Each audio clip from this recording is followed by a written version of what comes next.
2026-yil futbol tarixidagi eng qayg'uli yil bo'lishi mumkin, chunki bu yilda biz muxlislik qilib kuzatadigan sevimli futbolchilarimiz faoliyatlarini yakunlashi kutilmoqda va bu ro'yxatdagi nomlar sizni shokka tushirishi aniq.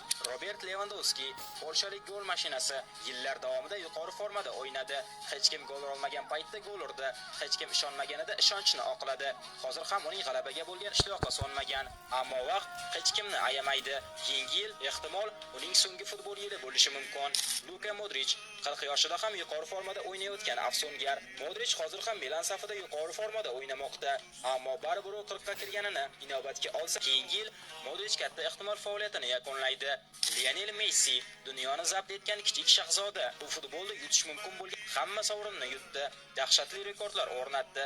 2022-yilda u nihoyat jahon chempioni bo'ldi va endi u shunchaki futboldan zavq olish uchun o'ynamoqda. Va Messi ham katta ehtimol 2026-yilda faoliyatini yakunlaydi. Cristiano Ronaldo, portugaliyalik afsona.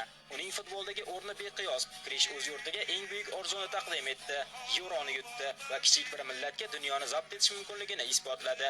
Lekin u qanchalik harakat qilmasin, 2026-yilda 41 ga to'ladi va katta ehtimol u ham jahon chempionatidan keyin faoliyatini yakunlaydi. To'g'risi, Ronaldo va Messi futboldan ketishini tasavvur ham qila olmayman. Bu haqida eslasam etim jimirlab ketadi. Lekin afsuski, biz bu voqeaga juda ham yaqin turibmiz.